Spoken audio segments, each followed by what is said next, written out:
Hello, viewers. It's another discussion session from Pearls of Wisdom on Eyes of Africa TV, and I welcome you all. I am Saadat Ogunbote, initiator of Pearls of Wisdom, a platform aimed at inspiring academic excellence in young minds. With me today to discuss the topic choosing a school factors, key factors to consider is she is the CEO of Briany Educare Services. She is a management consultant for excellence. She has a background in chemistry, guidance, counseling, and educational psychology at graduate and postgraduate level from the prestigious University of Lagos, Akoka. Uh, she also is the founder Outlier School Surulere. She has a certification in school leadership and management from Harvard Business and Harvard Graduate School of Education. She would be discussing the topic choosing a school, key factors to consider. Like I would always say, do not underestimate your pen and your daughter. Join me as I welcome Eniola Shakirah Olajobi, popularly known as Mrs. O. Mrs. O, you're welcome to the evening. program. Good evening, everyone. It's good to be here. Thank you for having me on the show. Okay, so we want to look at the school environment. What exactly can we call a proper school environment? What is a school? And then what is the proper school environment? So, Mrs. Olajobi, over to Okay, you. ma'am. So a school is simply a formal setting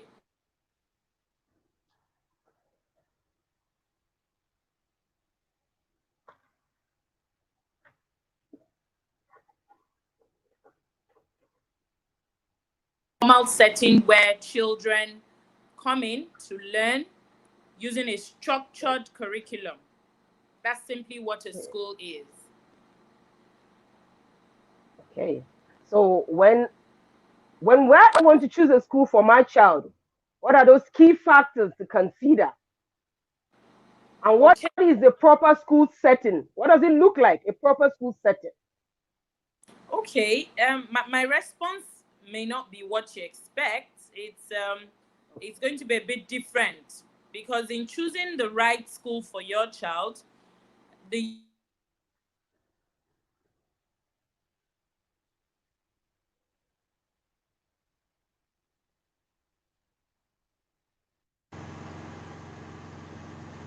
Mrs. O, are you there? Hello, Mrs. Olajobi.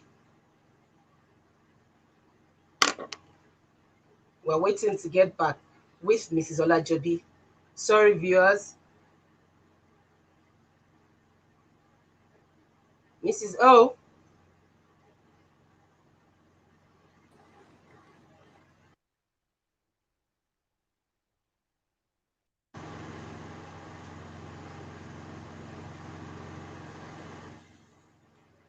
Hello, Mrs. O.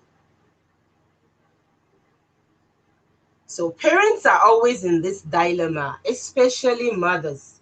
They're always in a dilemma as to which school to choose. Sometimes parents even argue, mother and father argue as to which particular school their child should attend. When the father stamps his foot, saying, "Oh, I prefer this school because I see the uniform, I like the school environment, I like the ratio of teacher to pupil or student." There's so many factors to consider. So while we wait for Mrs. Olajobi, um, more people are coming onto the program. Kindly share, help us invite other people to listen, join us on this crucial topic. Hello, Mrs. Olajobi.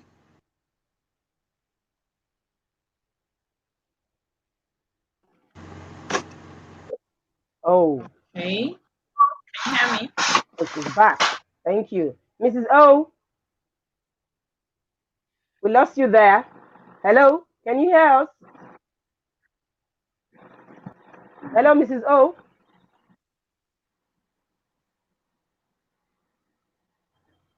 Hello?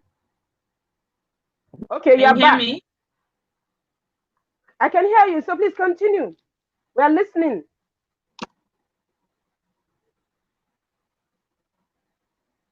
Yes, we can hear you, Miss Olajobi. Oh, great, great. I'm sorry there was a Okay. network challenge, but I'm back now. Oh, thank you. Yes, we Yes. can hear you. Please continue. Okay, great. So I was saying that the response I would give to what to look out for in choosing the right school may not quite be what most people are expecting to hear. But the honest truth is, in Okay. getting the right school for your child, you have to do what we call a SWOT analysis. Yes, Okay. the same SWOT analysis we all know. A SWOT of you, the parent, a SWOT of the child that you're considering, and then finally a SWOT of the school. What we usually look at Mm. is the SWOT analysis of just the school. We look at the strengths and the weaknesses of the school in question. But what will be right Okay. for me, Mrs. O, may not be right for Mrs. Ogunbote, and it may not be right for somebody else, depending on what I want in a school, what I seek in a school, and the kind of personality my child has. So it is the intersection of the SWOT analysis of these three components that will help us to choose an effective school. Am I going to go for a big school or a small school in terms of size? Am I going to go for a big or small in terms of population? Am I going to go for a Okay. co-educational or a gender-based school? Is it going to be daily? What kind of social economic class do I want this school I'm looking for to be in?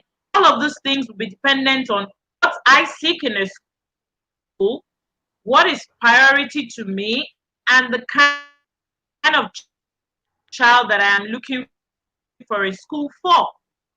What this means invariably is that I could have two children and they'll be suited for two different schools, depending on what their Mm. personality types and what my preferences are. One thing I just want us to know for sure is that every school has a reputation. Every school has a reputation, good or bad, to ensure that we get the correct notion about the school. Because sometimes a reputation that a school has may have changed. For example, reputations are usually they usually spring or that have gone there for inquiry or something. So when a school changes, the local opinion about the school may not have changed.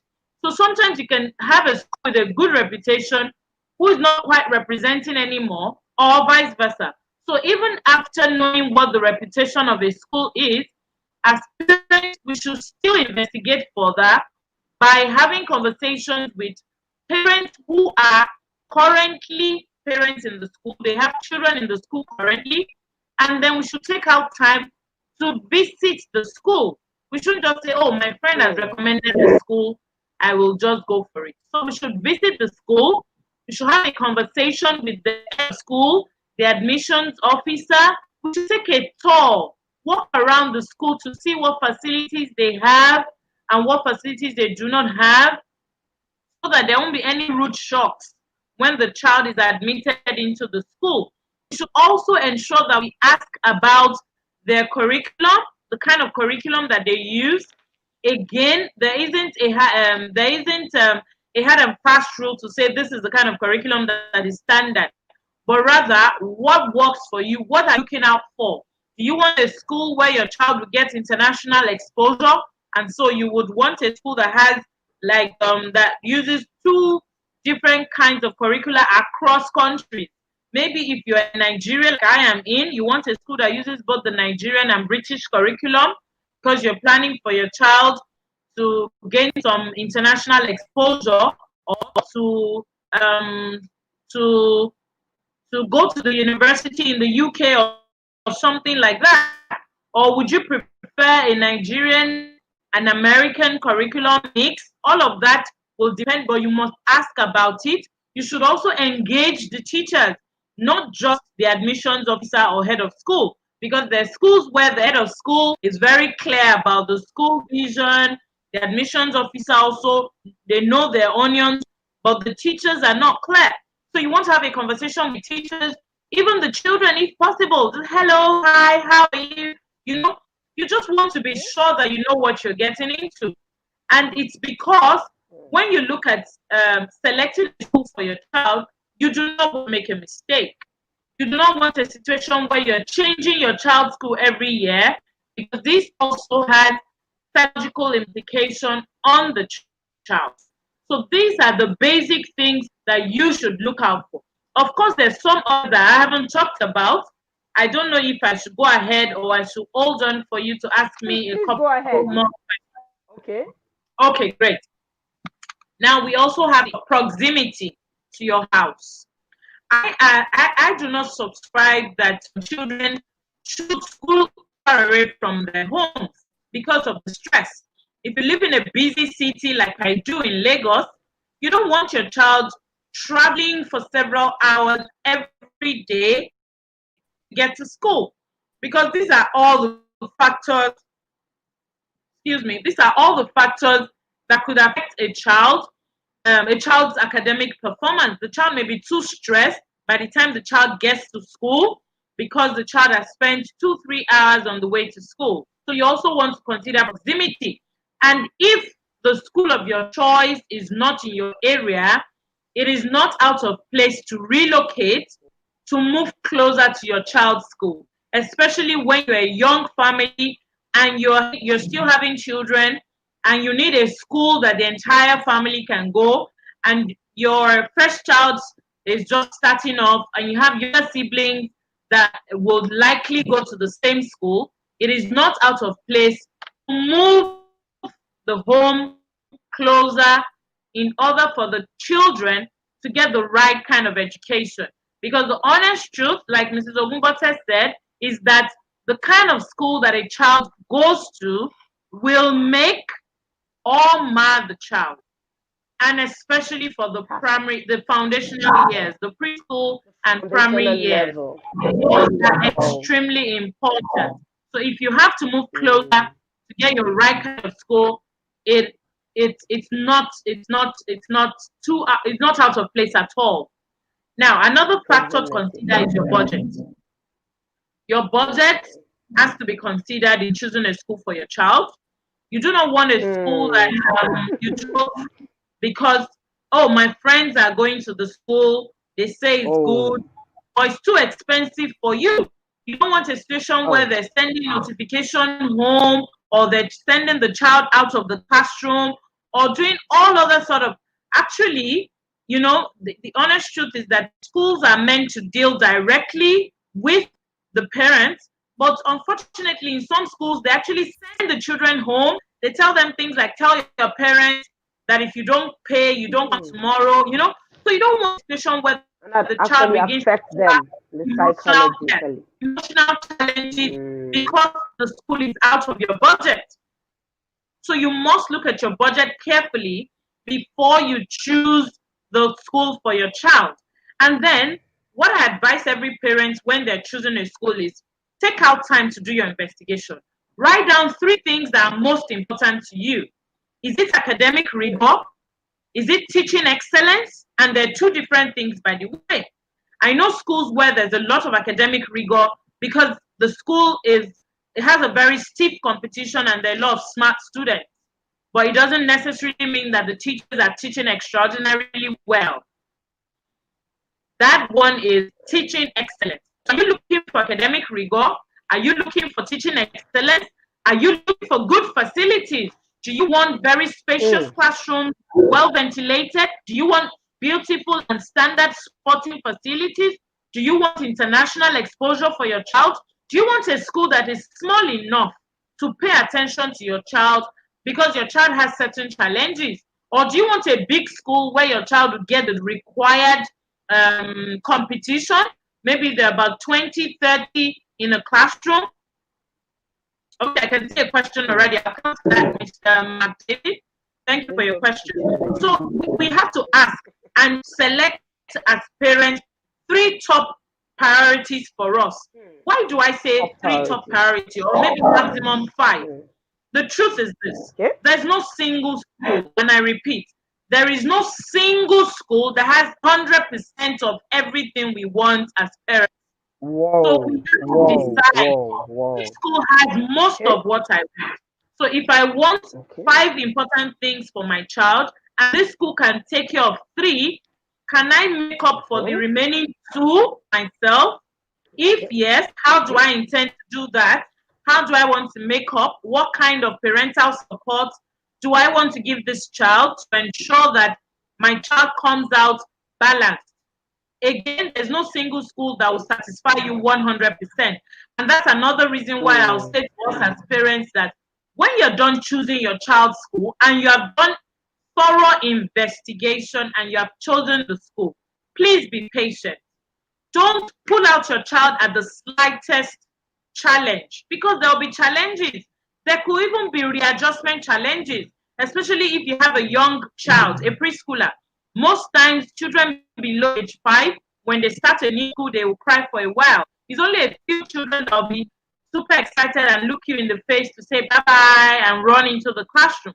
So the fact that your child has some adjustment challenge or attachment issues to you or your spouse does not mean the school is not good enough.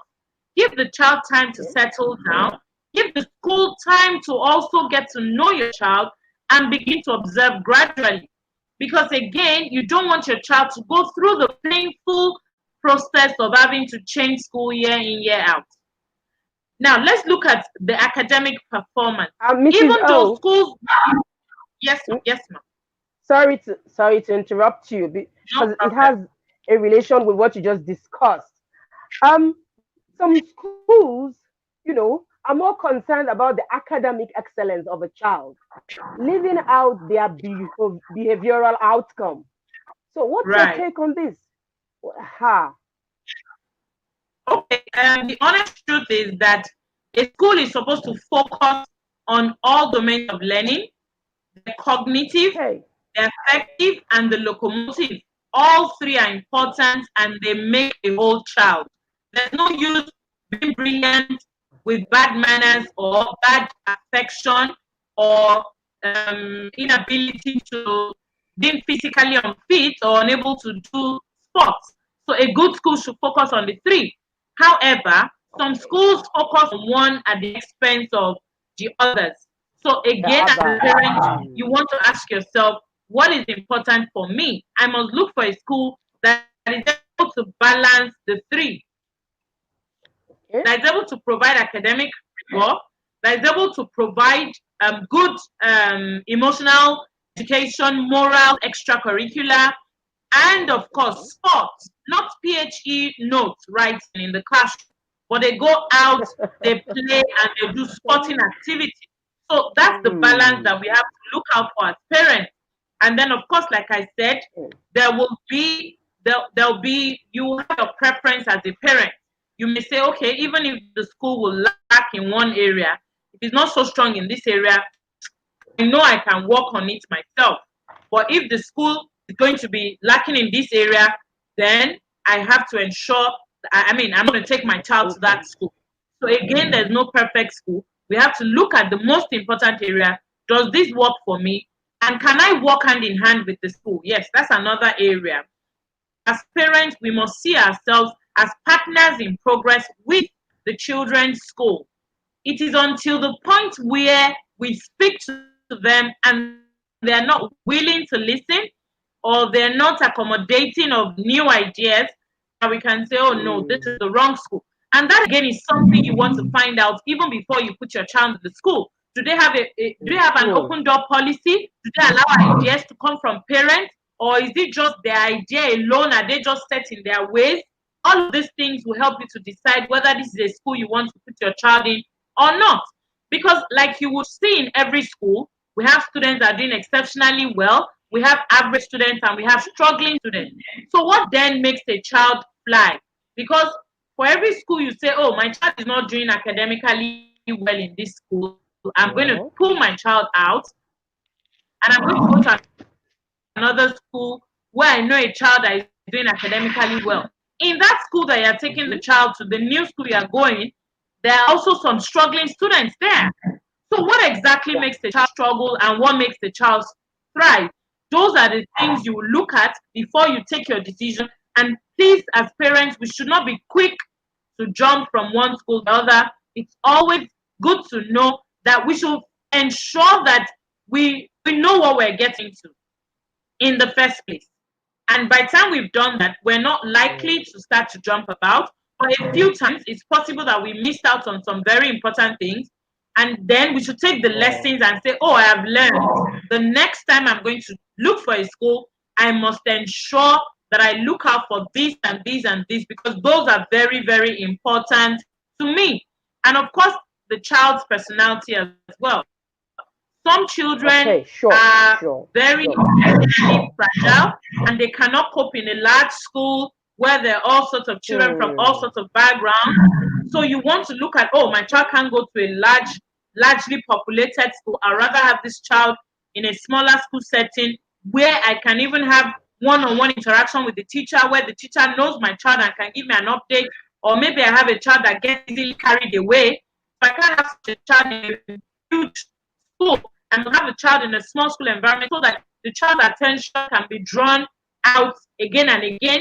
But in a school where, for example, they have 3 programs of each class and they're about 30, 40 or more in a class, and then you have a child who has attention problems, you're in the wrong school already, no matter how good the reputation of that school is. So these are the things that we must consider. And then, of course, again, we should look at the stability of the school. When I say stability, what do we mean? Who is running the school? Is it owned by an individual? Is it owned by a body? Is there an executive council? Is there a board? You don't want a school that is a one-man show. One man calls the shots and does everything. Is everything this person says that they must do, and they don't want to listen or take decisions from others, as against a school where there's a board. Head of school is different from the owner of the school, which is different from the chairman, which is different. So even if the head of school is not listening or not doing what is desired, you can walk up to the proprietor or the proprietress, and if that's not working, you can walk up to the board.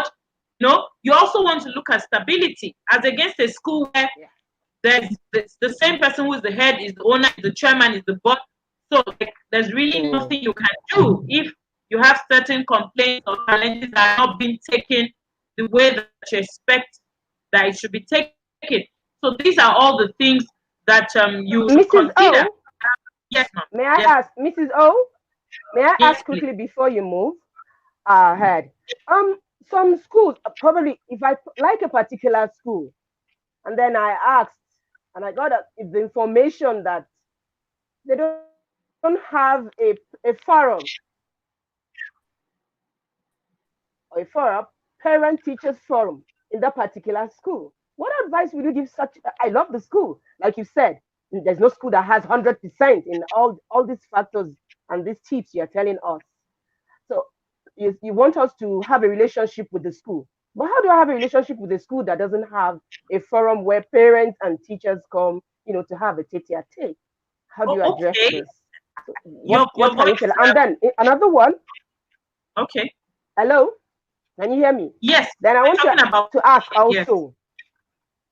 On the side of the parents, there's always this argument on who has the overall say when it comes to choosing a school, mom or dad. So what do we do in that aspect? We want you to quickly advise our parents and then address the issue of the parent-teacher forum too. Thank you, ma'am.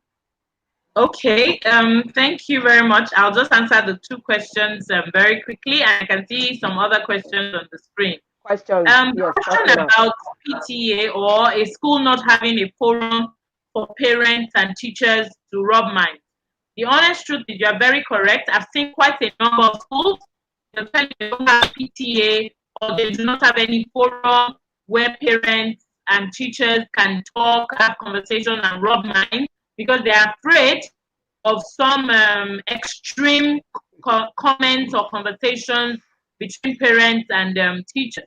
But here's what I Okay. think: it is just right that every stakeholder in every setting should be able to get the opportunity to rub minds. In an office, Yes. there has to be an opportunity for CEO and gateman to talk. There has Of to be an course. opportunity Definitely. for, Most so definitely. the same thing in a school. A school setting, we're coming together because we want the child to be successful. So the school Oh, and the oh yes. parents must definitely have the opportunity to talk. No matter how bitter it gets, it's something that must be done. So running away from PTA or scrapping forum for parents to talk is a no-no for any school. It's a no-no. Yes, I know in today's world it's pretty tough because the priorities of parents have changed a lot. And then some parents will come to PTA, blow up a lot of things. But yes, as the school, Mm-hmm. that's why you are there. You are there to educate even parents on best parenting practices. So I do not think that Yes. any school should scrap any forum where parents and teachers can meet. For some of the school, Sure. for some of the parents or teachers, it's their only opportunity to meet their children's partners in progress. Even though I know we also have open days, but the open days are different because it's a one-on-one. So let PTA is an opportunity for everybody to talk about way forward on how things can get better in that setting.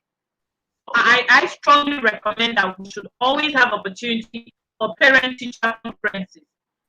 And then talking about the second question you asked, which is about who should take the decision. So in this part of the world, in Nigeria, and I'm sure that we have people listening from outside Nigeria, but in Nigeria or maybe in Africa, it's usually the mothers that look for schools for their children. But you see, the honest truth is those are the people that look for school. It doesn't mean they're the right one. But you see, what I've Okay. realized in my years of experience is that what the woman will see in the school is slightly different from what the man will see because, again, of personality differences.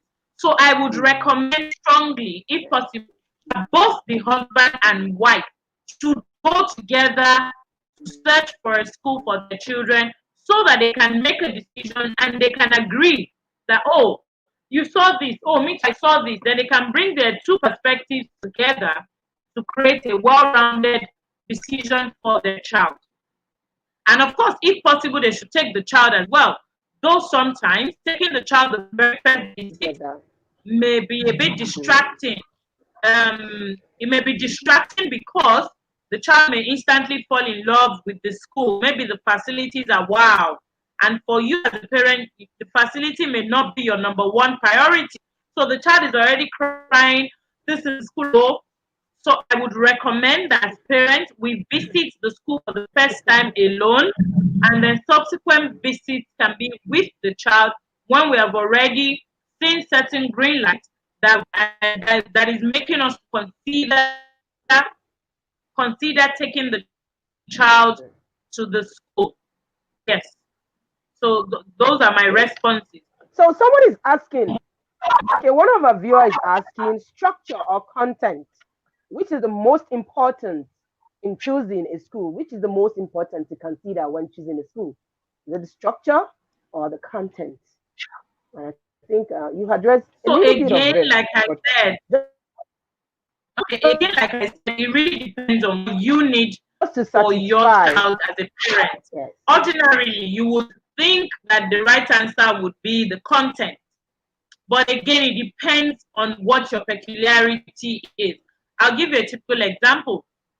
You may have a child who is doing exceptionally well and needs little or no push academically, but the child lacks exposure. The child is not Mm, exposed, and you're not pleased with the child's exposure.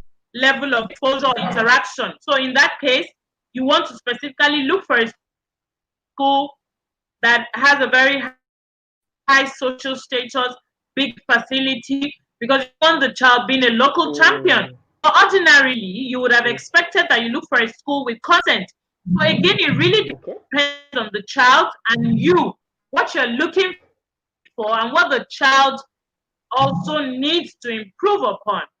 So there isn't one correct answer to choosing a school, the most important thing. I would just say that ensure that you're not going with your friend or you're not going with the multitude. Oh, everybody's going to this school now. This is the school that is raining.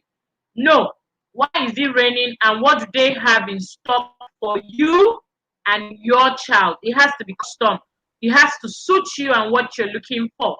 So just ensure that we don't go to school because of family and friends, so that when those family and friends leave, and they may leave if they have something else they're looking for, we won't be forced to leave as well because we're there for them and we're there because of them in the first place. But I would say Okay. that on a normal basis, it's always good to look beyond the facility.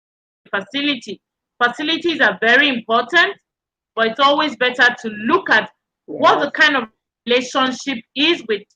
How well do they connect with the children?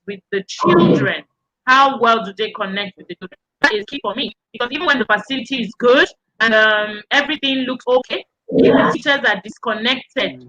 with the children, and it also depends on the level. For primary school, teaching connection is very, very key. For a secondary school, however, you may want to shift your focus to academic rigor because again, you're trying to prepare your child for the rigors of life ahead. So all of these things are the things to look out for when we're choosing schools for our children. Okay, somebody's asked, what are the ways to make a school sociable? If I understand what you mean, I'm going to you're ask talking that. about social Mm. interactions, maybe, or extracurricular. Okay. Otherwise, I'll just answer as I understand it. So, yes, right, okay. So I was saying that to make a school sociable as a school owner or as a school head, what you want to do is to ensure that there's a cordial relationship. There's a cordial relationship between amongst all the stakeholders in the school. Are the teachers comfortable being there? Are they happy being there? If they're happy being there, it's going to trickle down because those are the things that will determine the culture of the school. Are the children Okay. happy being there? Are the parents happy Mm. being there? Is there a cordial relationship between parents and teachers and the children? Or is everybody shouting at the other person? There's some schools you go into, and right from the gate, you can hear a teacher shouting at a student, hey, you.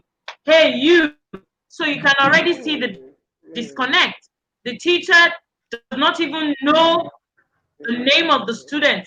Yes, I know there's some schools that are really big and it's almost impossible to know all the names, but AU is not to Yeah. say. So you want to ensure that there's a bond of trust, a very solid bond of trust that is being built across and along the lines of relationship in the school, from the top to the Yeah. bottom. If you see the head of school shouting and backing at a teacher, you want to be careful Mm. because it's going to trickle Hmm. down. And the teachers are going to do the same to the students. You walk into a school and parents are shouting down the head of school or they're shouting down teachers, you want to be careful because that's a culture and it's a trend. So these are the things to look at. As a school, so when you want to make your school a lot more sociable for people generally, you want to pay attention to these bonds of trust. Mm. Mm. Yeah. Yes. Oh, I Mrs. remember Oh, seeing a question about choosing a yes. career. There, Yes, please. Mark. Yes. I think Mark David. He is. I'm sorry, Mark. We just addressed your question now. He said, "What do you Yes. do when a child is choosing a particular course that his parents are not agreeing it or keen into?" So I know it's a bit Okay, so outside, I know just a this is bit. tough. Yes, Mhm. Mark is answering. He's asking again. How do you handle a child that wants to study what you don't like? So the As a honest truth parent. is, you can only Mm. advise. You can't force a child. Mm. You can't. You can only advise when the child is much older and is about to choose. You cannot force. You can only advise. And at that time, you also want to ensure that the child is to be mindful of how you advise. But when a Okay. child is smaller, when a child is younger, a preschooler or a Mhm. child in primary school, you can Mhm. direct that child in a very subtle manner to your preference without the child feeling any pressure. For example, you want your child to become a medical doctor for reasons best known to you. So you want to expose it, you want to buy toys like stethoscope, like the doctor's coat, you want to buy like things like that. You want the child to meet uncles and aunties that are doctors and are doing well, things like that. But to sit a child down and say, this is what I want you to become, it has never worked. It has never worked. We've seen Okay, children Mrs. that Anima will get into Shao. the university because you want them to be there, and then they leave. I still met somebody yesterday who walked away from medical. Like, he had spent more than 4 years in medical school, and why did you leave? He said, I never wanted to be there. It's always been about my Ah. parents, and I felt it was time for me to take a decision. So it never really works. And then sometimes you see them, they would actually graduate, but they won't practice with it. They won't use it. So Hmm. what would be the Hmm. essence? So I do not subscribe to parents forcing their children, but I can imagine the pain of a parent who wants the child to study A and the child wants to study B. And that's why I say from a young age, we can look for subtle ways to to make them tilt towards Hmm. our career preferences rather than forcing them. Forcing Okay. them is a no-no. Enforcing. Is a no-no. Okay, so Mrs. O, um, some school owners frown at visiting the school unannounced. For example, I want to take my child to a particular school and I want to see the school Right. exactly as it is. What advice can you give such school owners? When they frown at it, sometimes they even debar you from getting into the school Okay. to see, into the classroom to see what exactly is going on. Okay. I mean, So just walking around, here's taking a what I walk think. to Yes. observe. So I think that this is what is ideal. School owners or schools rather should have visiting policies in school. And where the world is tilting towards and where the world is going now is the open door system where parents can come in at any time to visit. However, visiting the school, visiting the classroom rather, can be distracting for students. And if you already have a child in the school, it Okay. can actually make the child break down, start crying, mommy, daddy, you know. So I don't see anything wrong with a parent visiting the school at any time. But the parents may not be able to access the classroom because once a parent enters into the classroom, especially if it's a preschool or a primary school, all eyes are on the parents and there's a lot of distraction and the teacher cannot get their attention anymore. But for the parents to visit the offices, the playground, and other spaces, other public spaces in the school, I think it's something that every school should welcome. There shouldn't be anything they should hide from parents, because if they hide it from parents and the parent ends up Okay. bringing the child there, the children will still go home and say what you're trying to hide. So there's no use hiding anything. Let the parents see what they want to see and when they want to see.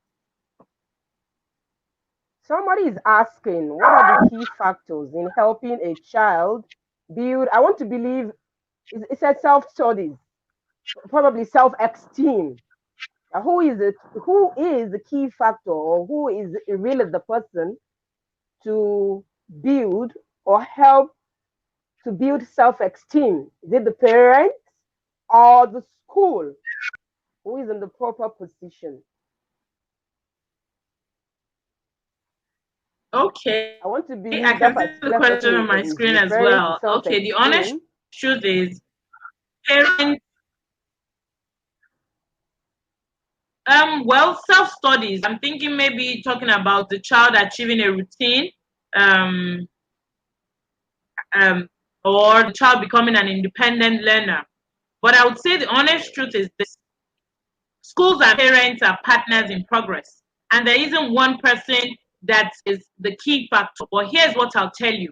It is the primary responsibility of schools to get their children to become learners. The reason why children go to school is to learn. So if one person has to say, I don't care, it should never be the school.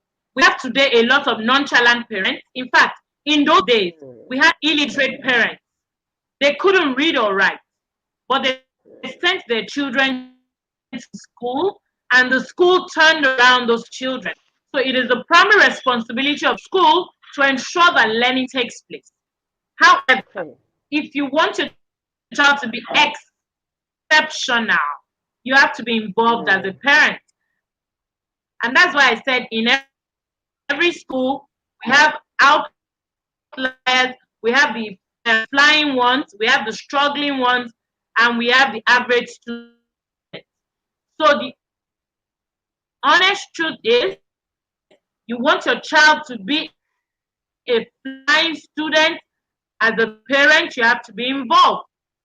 Research has Okay. shown over and over that no matter how good the school of the child is, if you get involved as a parent, your child will do better than the child could ordinarily do. So it's still a collaborative effort, but it is No. primarily the duty of the school to get children to learn. And then talking in terms of self-esteem, if what you meant is self-esteem, the self-esteem of the child is going to be influenced by all the both the home and school, because self-esteem is built by environment. But I'll tell parents that we need to look out for the self-esteem of our children. Why? Because we have fewer than there are the adult to child ratio is fewer at home than in school. So if a child is suffering from low self-esteem, likely to be Okay. detected earlier at home if parents are paying attention than in the school. Even if it's a school with 10 Mm, children, as a parent, you're not like to have mm, up to 10 kids at home. So you're more likely to see it. mm. But wherever it is detected, both parties should work towards ensuring that the child's self esteem is reinstalled, especially if the challenge is coming from friends, bullying, or being made fun of, and the likes. So the school also wants to pay attention to ensure that the environment is not what is ripping of the child off his or her self-esteem. Okay. Mrs. O, finally, my last Yes, I question. also saw a question Um, about. yeah, Okay, so I think I understand the question my last better now question from because Carlos about how.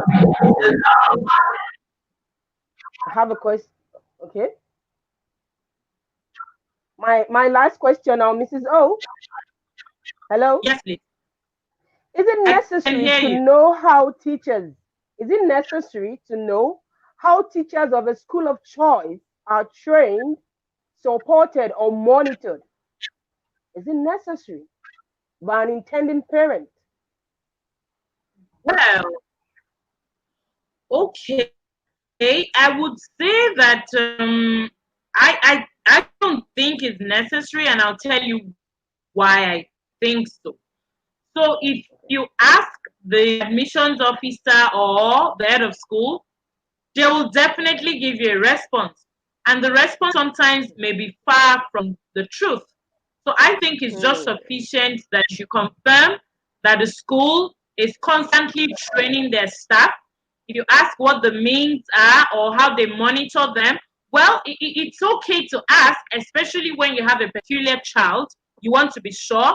But like I said, they'll give you an answer anyway. So what you just want to do is open your eyes to see that indeed are these teachers trained? Are they using modern methodologies of Hmm. teaching? Some Okay. schools they're Okay. still using the very old method. So you want to be sure that they're using the new methods. You want to ask questions about their curriculum. You want to have done some research as a parent on the newest methodologies in teaching, and you want to watch the kind of words that they use in the school for you to know whether they're training truly or not. Because every school will tell you they're training, but I know schools that will train once in 3 years, but they'll still tell you they're training. Meanwhile, at the worst case scenario, you should train every term. In fact, every term is not good enough, in my opinion, because education is Hmm. constantly evolving. But then you see schools that Teachers have been with them for 3, 4, 5 years and they've never attended any professional training. So they'll tell you yes. So asking it is Mm, not the most important thing, but mm. looking out for it by asking questions that'll tell you whether that answer is true or not is more important. Okay. Wow. Viewers, I'm sorry, we may not be able to take any more Okay, I can see a questions. comment here from. Mm. We may not be able to take any more questions because we're running out of time. Mrs. O, it's been an informative and interesting session with you. Thank you very much. To all our viewers, we say thank you very much. Um, the school you choose will make a difference in your child's academic future. So take the time to research your option and then choose the school that feels the best to both of you, meaning the child and parents. With these tips in our mind, you are now poised to make a strong decision for the best education for your child. Join us again for another interesting and informative session from the Pearls of Wisdom on Eyes of Africa TV. You can like our page on Facebook, Pearls of Wisdom NG, and also follow us on IG. You can check Pearls of Wisdom NG on IG. So it's bye for now and thank you very much.